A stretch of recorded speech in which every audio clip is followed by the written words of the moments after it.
It's 1987. After 2 successful WrestleManias, Vince McMahon thinks to himself, do you know what? I want to do something bigger than before. I want to do something that nobody can top. So he thinks to himself, what can he do? He's got this show that he's building his entire company around, this WrestleMania concept. And he thinks, you know what, WrestleMania 3 needs to be huge. What can I do here? Then he's got Hulk Hogan, the guy who he's building the future of the company around. And not just the future of the company, the future of the entire industry itself. So he thinks, what can I do with Hulk Hogan? I've already put him against Roddy Piper. I've already put him in a match with lots of celebrity interest like Muhammad Ali and Mr. T. I've already put him in a cage match against the monster King Kong Bundy. What can I do now? I know what I'm going to do. I'm going to put him against Andre the Giant. The guy who's been around for years, never been beaten. They book him as he's never been beaten. He got a trophy for not being beaten for 15 years. Never been slammed. What's going to happen when these two forces collide? I'm going to do that. I'm going to book that for WrestleMania. So he builds this entire card around this one match. And he says, do you know what? Everyone was going to want to watch this. So I'm going to take it to Detroit, Michigan. To the Pontiac, Michigan even. To the Pontiac Silverdome. And I'm going to fill it out. I'm going to fill that bad boy out. So what he does is he books his card. And it becomes WrestleMania 3. It sells 93,173 tickets, allegedly. Let's get into the card, shall we? First match was the Can-Am Connection beating Don Morocco and Bob Orton. This was a good match. This was one of my favourite matches on the cards. Now, actually, I've got the VHS right here. As you can see, Hulk and Andre on the front, Hulk and Andre on the spine, and on the back, it's got a picture of the Bulldogs, Jake Roberts, Honky Tonk Man, Randy Savage, and Ricky Steamboat. So I've put this VHS in. First time I've watched a VHS in years. And on comes this match. Can-Am Connection versus Don Morocco and Bob Orton. First of all, the quality is absolutely rubbish if you go back and watch this on VHS. Especially if you're used to watching stuff in HD. Like this video, for example. So yeah, we've got the Can-Am Connection versus Bob Orton and Don Morocco. The Can-Am Connection, when they were basically ripping off the Rock and Roll Express. They were doing lots of high speed, sort of quick motion tag moves. It was good stuff. They ended up getting the win. Shame that this tag team didn't go any further, but there was rumours that still stick by to this day that the Can-Am Connection split up because of real life heat between each other because they were caught in a compromising situation together in a hotel room. I'm not really here to go into that because it's none of my business and I don't know anything about it. So, you know, even if I did want to talk about it, it'd just be pure speculation. Next match. Billy Jack Haynes versus Hercules Hernandez. This is one benefit they had at the time. The fact that Vince McMahon was going out and buying all the guys from all over the territory and saying, oh, come over here, I'll pay you more money. He got these two guys who had the same finisher. The full Nelson lock. And he said to himself, I'm going to book a match where these two guys want to find out who's got the better full Nelson. And that's what this whole feud was built around. Who's got the better full Nelson? Billy Jack Haynes a good guy or Hercules Hernandez? Both guys look great, but Billy Jack Haynes to me could have been a world title contender in the NWA. I think he was so built and looked so good. I believe if the NWA had him and built a territory around him, he could have done really well. Him feuding with Ric Flair, especially Flair, could have took this guy to big matches. That's what I believe. Looking at him from just this one show, I believe this is the only match of his I've ever seen. It looks like he had potential to be better. This one match ended up getting a draw when I think it was Billy Jack Haynes had a Hercules in the full Nelson and they both fell out the ring and then they both got counted out. Next match, Hillbilly Jim, the Haiti Kid, and Little Beaver beat Big King Kong Bundy. I keep calling him Big for some reason. Little Tokyo and Lord Littlebrook. This is basically a match of two big guys, both teaming up with two midgets. The match ended when I think King Kong Bundy turned on his midgets, or the midgets turned on him, and then everyone ended up piling on him and getting a pin. I've watched this match so many times yet I still can't remember clearly what happened, even though I just watched it a few minutes ago. It's so frustrating. Well, a few hours ago actually, because this bad boy ran for approximately 3 hours. That is torture. 3 hours of old school wrestling. Most of it wasn't that good. Next up, Harley Race versus the Junkyard Dog. This was a really quick match. This feud was basically built around the King of the Ring concept. Harley Race had won the King of the Ring. He'd beat Junkyard Dog in the process by cheating, I believe. So then they had this match, and then if Junkyard Dog lost, he had to bow in front of Harley Race. Harley Race got the win. Junkyard Dog bowed, and then he started attacking him, then he even hit him with a chair, and Harley Race just flipping and flopping all over the place, all over this match. And he really annoyed me. For a guy who's, like, everyone talks about him as this solid bloke, he was flipping around, he just seemed like a bit of an idiot. Next up, we had the Dream Team, Brutus Beefcake, Greg Valentine versus the Rougeau brothers, Jock and Raymond. Jock and Raymond, the Rougeau brothers, were a French-Canadian tag team. They had a good real-life feud with the British Bulldogs. If you've not heard about that, please go and research it, because that's a very interesting real-life feud. So yeah, this is a match where the Dream Team were the heels. They ended up winning by cheating, and then Brutus Beefcake decided, oh, do you know what, I don't want to be a heel anymore. Naughty Dream Team, naughty Jimmy Hart, naughty Greg Valentine, and then he doesn't go back to the back with him. No, it wasn't Jimmy Hart, it was Jimmy Valiant, I think. Oh, was Jimmy Valiant in before? Anyway, chatting rubbish. One thing I never really understood about Greg Valentine was his big appeal. Like, I never really understood it.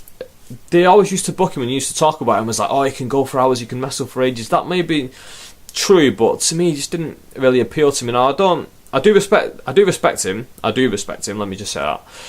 But the fact of the matter is, when it comes to talking about wrestlers, you got to rank them all differently. You can't just say, "Oh, they're all great," because then it's just a bit like I'm chatting shit. I'm just kissing their asses.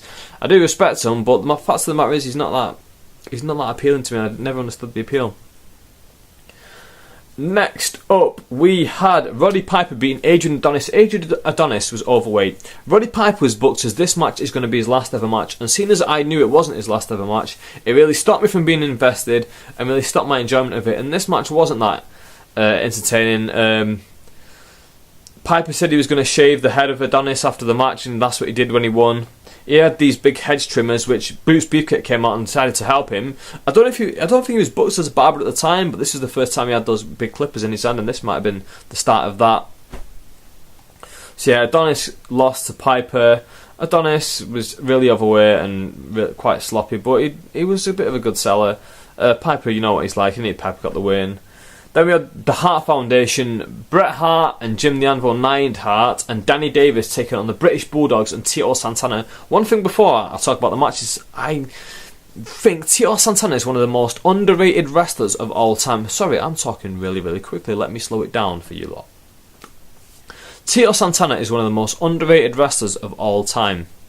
His ring work was so crisp and so smooth. I don't know why he didn't really get pushed further up the card and why he didn't get more of an IC title run. It's probably because he was Latino, and if he was probably that white bread American, he would have gone a lot further in the company. So yeah, Tito Santana and the Bulldogs. This feud all came out of the Bulldogs had lost the titles to the Hart Foundation because in the storyline, Dynamite Kid couldn't compete, so Davey Boy Smith dragged him to the ring sort of thing. Then during the match, Danny Davis was the referee and he let the Harts cheat. So then this match came about because he's like, right, Danny Davis, you team up with the Harts because we want revenge on you. The match was basically a good tag team match. I was disappointed by Dynamite's involvement in the match because he didn't really do much. Maybe it was because might have been injured in real life. Maybe it was just because he was injured kayfabe, so they were building up on that, he wasn't really getting in much offense because he was injured. But yeah, the Hart Foundation ended up getting the win. Danny Davis was only in the match sparingly, he'd come in for the hot tag, he'd just stamp on Dynamite while he was on the ground, and then he'd tag back out again. Obviously the Bulldogs ended up getting revenge on him in the end, but during the match he stayed quite strong. Next up, Butch Reed beat Coco Beware in a match that I remember pretty much nothing about, and I've had this tape since I was 8 years old, and I'm 23 now, so what's that, 17? No, not 17 years. Is that 17 years? 17 plus 8 is not 23, that's 25. I've had it since I was 7, 8 years old, so it's 15 years. I've had this tape for 15 years, and I don't really remember that, and I've watched it so many times. I used to watch all my wrestling tapes in a row when I was a kid, and then once I'd finished, I'd watch them all again, and I'd continue doing that.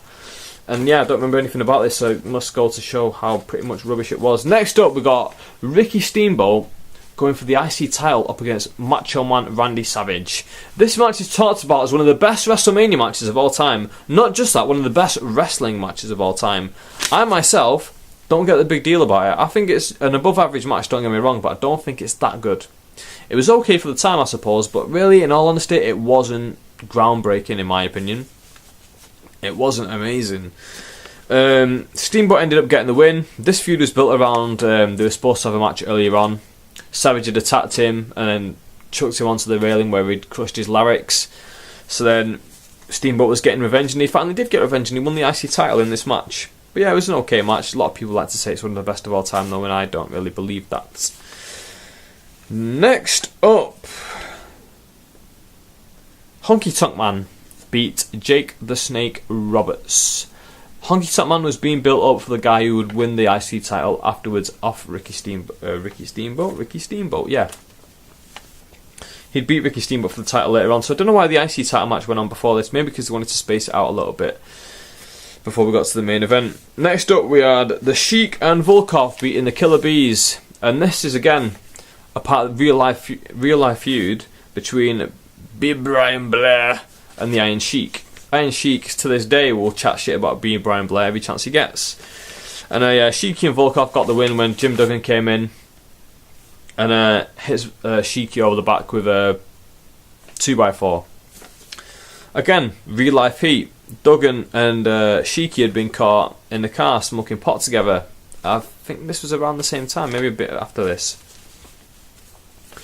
Next up, main event of the evening. The match the entire card was built around. Andre the Giant. This man right here versus Hulk Hogan, this man right here. Vince McMahon was building his entire company around Hulk Hogan. Andre the Giant was a huge draw all around the world. All wrestling fans knew Andre the Giant. He was huge, he used to win everywhere he goes. So this match has been booked as the world champion, the shining light of America, Hulk Hogan. He's continuing to tell the fans to, he used to pray up. He used to point up there after all these matches and thank God. Point up to the big guy upstairs, as Gorilla Monsoon used to say, and indeed he said on this pay-per-view. So we got Hulk Hogan versus Andre the Giant. And this match was not terrible. It was not terrible because it told a good story. It told the story of this superhero champion being confronted by an old friend, Andre the Giant, who's now jealous of him. So you've got this mean, big bastard jealous of you, and you're supposed to be the good guy. You need to slay the dragon. And this isn't a case of you being better, this is just a case of you wanting it more. This is a case of you proving yourself, because this guy's bigger than you, he's stronger than you. What are you going to do?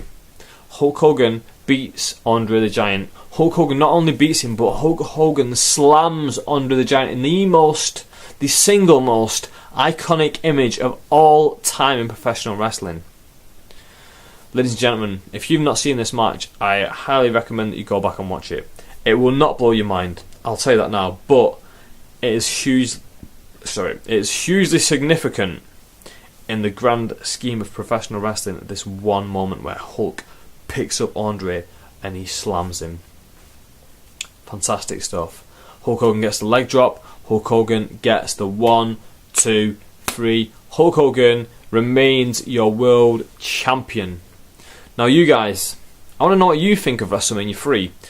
If you haven't seen it, I really do recommend that you do watch it, because in my opinion this is the most important WrestleMania of all time. WrestleMania 1 was important, but this was really important for that whole, I can't explain it, the real progression of Hulk Hogan. This turned him from just the champion to the absolute megastar that he would become. This really given that rocket propeller push. And he wouldn't be champion in the next year, but he'd main event in the first 3 WrestleManias now. This guy had made WrestleMania. WrestleMania had made him. This is a combined effort. A lot of people like to say, who's responsible for wrestling's boom period? Is it Vince McMahon? Is it Hulk Hogan? I think it's a mixture of the 3. Vince McMahon, Hulk Hogan and WrestleMania. The 3 together really did help just explode pro wrestling into the mainstream, and especially the WWE, the WWF at the time. So you guys, I want to know down here in the description box down below, have you ever seen WrestleMania 3. Maybe you own it on DVD. Maybe you even own it on VHS like I do. I fucking love this VHS. I literally was just doing this video a minute ago, and I got a phone call off my mate. So I had to pick up the phone and turn this off, and I talked through this before, so yeah, just quickly to go back through it. I just love that tape with the blue rim. You knew it was a WWF tape when you saw that blue rim. You thought, that is a WWF tape. WWF set themselves apart by doing that, and that was amazing. And I used to love looking at these when I was a kid, and I used to spend just endless time just looking at this stuff here. Just these little thumbnail pictures of other VHSs that you could get. There's a SummerSlam show there, and these are just all like compilation sort of tapes. And then there's ones on the other side. And you can tell how old it is just because the lack of them. Look there. British Bulldogs compilation, WrestleMania 1, WrestleMania 2, WrestleMania 3, Survivor Series, the second one, Royal Rumble, the first one, SummerSlam 89. I used to love looking at those little pictures and just seeing the ones that I didn't have in there, and that is a huge, very good marketing ploy by Silvervision and WWF to be like, let's put on the inside other tapes you can get. Because to me, I was like, wow, I want to see all these. And there's some, I've probably seen them all. I think the only one I've not seen, well, there's 3 I've not seen. Ultimate Warrior, Superheroes, and High Flyers. I think those are the only 3 that I've not watched. But yeah, let me know, you guys, what you think of this show, what you thought of my review, and what you think of this series as a whole, because I'm not too sure how it's going to come across, because I'm recording all these videos all at once, then we're just going to upload them one by one. And I really do hope these videos do get views, and they don't all just get lost by the wayside and only get like 20 views each. And 10 of those will be me, because I'm replying to comments. So yeah, let me know in the description box down below what you think of all that. Please subscribe, please spread the word that I'm doing this series, and please spread the word about my channel so people come and watch more of these videos. And please, if you've not already, go back and watch the other 2. And please stick around and come back to watch the rest of them. Thank you very, very, very much for watching. I'll be back soon with WrestleMania 4 review. Catch you soon.